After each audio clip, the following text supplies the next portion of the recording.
Ended.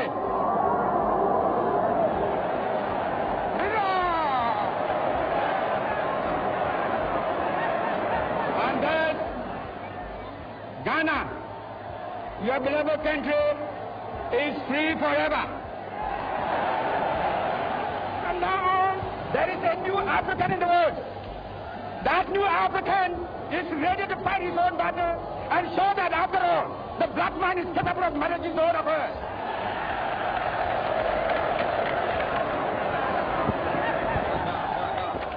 I want you all, those who have hats on, to take off your hats and let the band play our national anthem.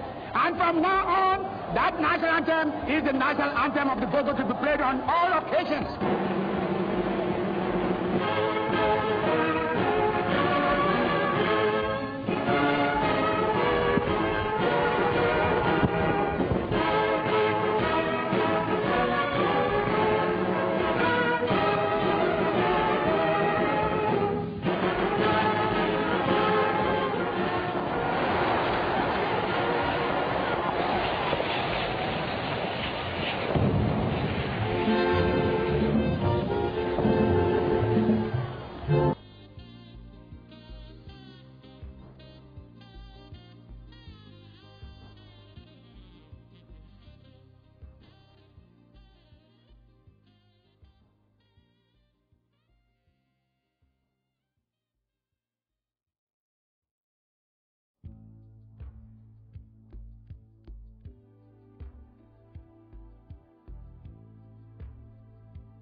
En tout cas, si vous voulez,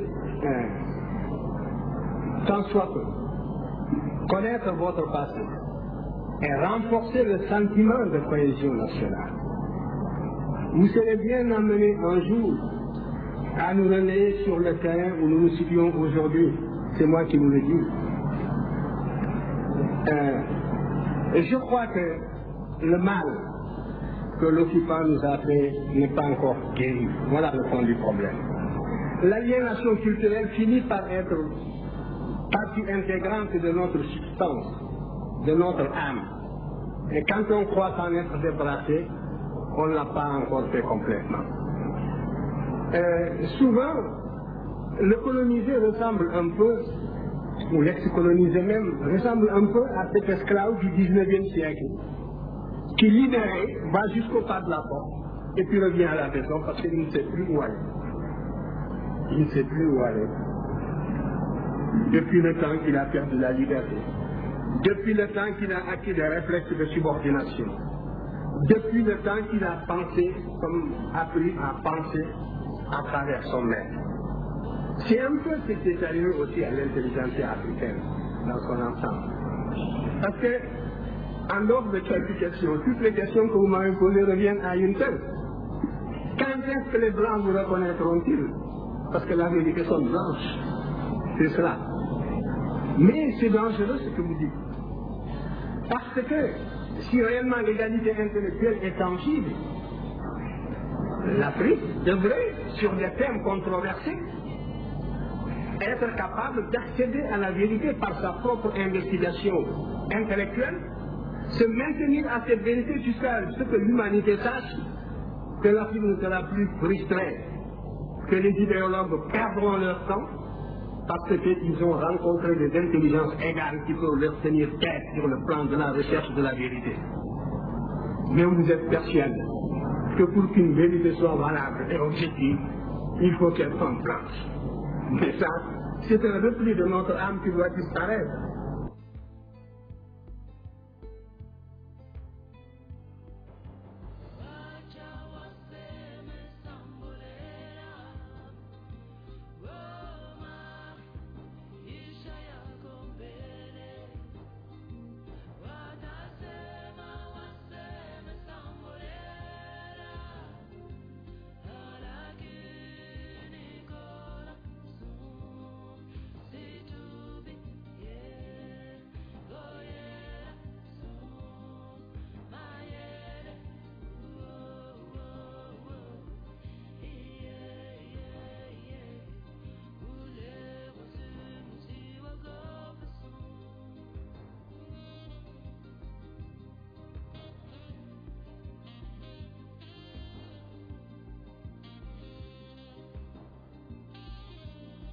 Nos positions n'ont pas toujours plu. Mais nous voilà nous connaissons un dilemme. Soit taire nos positions que nous considérons comme vraies, donc taire la vérité. La vérité, c'est ce que chacun de nous a sa vérité, bien sûr, nous n'avons pas la vérité absolue. Donc, consciemment mentir pour bénéficier des grâces de ceux qui peuvent nous aider ou de nos partenaires qui sont délicats et puissants. Ou alors, leur dire la vérité dans la conviction, dans l'intime conviction que nous rendons service à notre peuple et à tout autre peuple. Aux Nations Unies, nous sommes membres du Conseil de sécurité des Nations Unies, nous recevons aujourd'hui des pressions multiples, multiformes, pour orienter nos votes, pour orienter nos prises de position aux Nations Unies. Pouvons-nous nous taire lorsque l'on agresse un pays parce qu'il est petit? Pouvons-nous nous taire lorsque l'on envahit un autre pays? Nous estimons que si nous sommes aux Nations Unies et au Conseil de sécurité, et si nous n'y sommes pas simplement pour compléter les effectifs et pour la foire, nous devons avoir le courage de dire au nom des peuples qui nous ont fait confiance, car il s'agit de vote, et la Haute-Volta a eu plus de 104 pays qui l'ont élu, nous devons représenter leurs intérêts. Et en particulier, ces pays non alignés qui ont massivement voté pour la Haute-Volta, nous devons quotidiennement, constamment, courageusement défendre les intérêts des non-alignés d'une manière particulière, mais d'une manière générale de tous les peuples qui s'indignent. Si nous ne voulons pas que le Conseil de sécurité des Nations Unies et les Nations Unies en général deviennent une caisse de résonance manipulée par quelques tambourinaires puissants, il nous faut, nous, membres, y exercer tout notre droit, même s'il est limité du fait que quelques-uns ont un veto qui est omniprésent. Nous avons donc des pressions. Mais malgré tout, une grande puissance comme la France, comme les États-Unis ou comme l'Union soviétique s'il décide de retirer une partie de l'aide qu'il vous apporte actuellement, peut vous mettre dans de graves difficultés intérieures. Mais c'est vrai. C'est la raison pour laquelle nous sommes obligés de lutter contre l'impérialisme et ses manifestations. L'impérialisme, aujourd'hui, sait qu'il est très important, il est plus utile pour lui de nous dominer culturellement, beaucoup plus que militairement. La domination culturelle est la plus souple, la moins coûteuse, la plus efficace.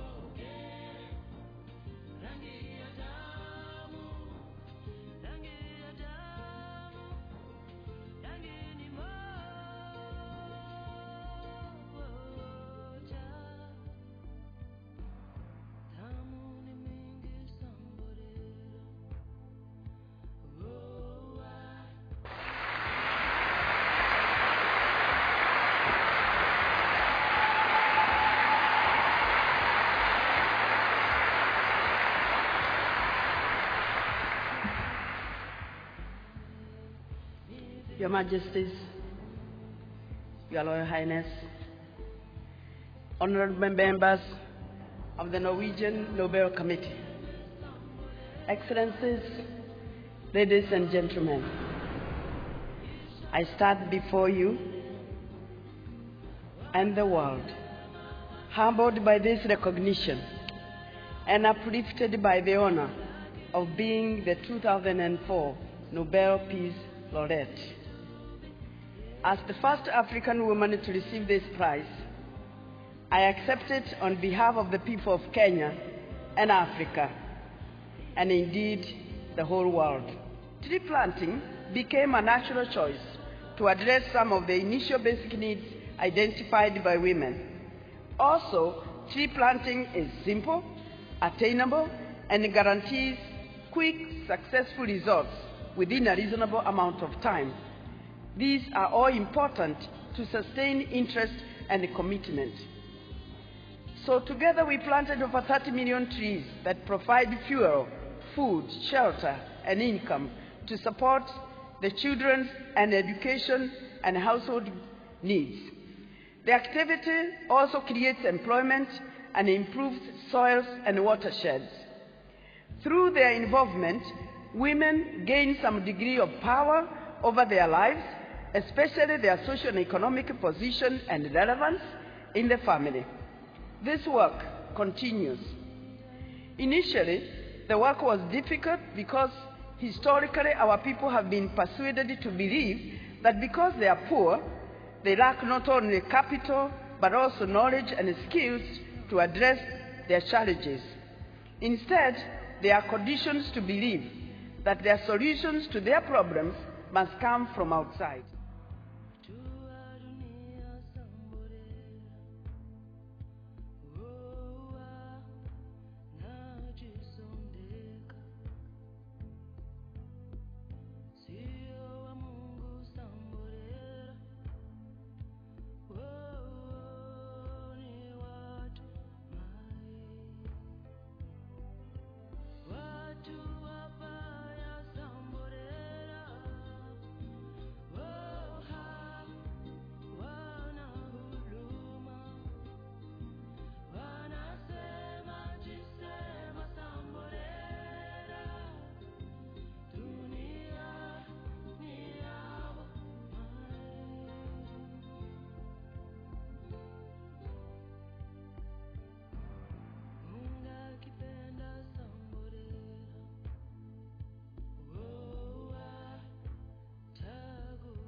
Liberia has a very strong history of women empowerment, women leadership. Our women organizations are very strong. The role I play, in certain instances, I hope a role model, serves also to embolden the women in our society. And in my own composition of the government, while we did not have enough women to fill as many places as I would have wanted to, I try as much as I can to put them in strategic places that tend to go counter to the traditional roles of women leadership. The fact that under the MDGs, Liberia has won, from the United Nations, the recognition in women empowerment says that we've made great strides in doing that. And one of the greatest pleasure I have is, as I go around the countryside, to see young girls whom we have stressed in terms of education, to see how their aspirations have changed, how they now vie themselves as leaders and wanting to be presidents or senators or whatever have you, and indication that whole mental state of what your potential is has indeed changed. And indeed that leads me to the other thing about the high-level panel and this work on post-2015. I think there are two areas that, from my Liberian experience, we think we can add. No, let me say three. First, I mentioned women empowerment, the fact that we have a story to tell on that. And it says that if you educate more women, more girls, and you give women much more of an active role in the society, the society is more peaceful, the society gains more, the economy benefits, from that 50% of the population that may not have enjoyed the same kinds of equal rights and participation as it has in the past.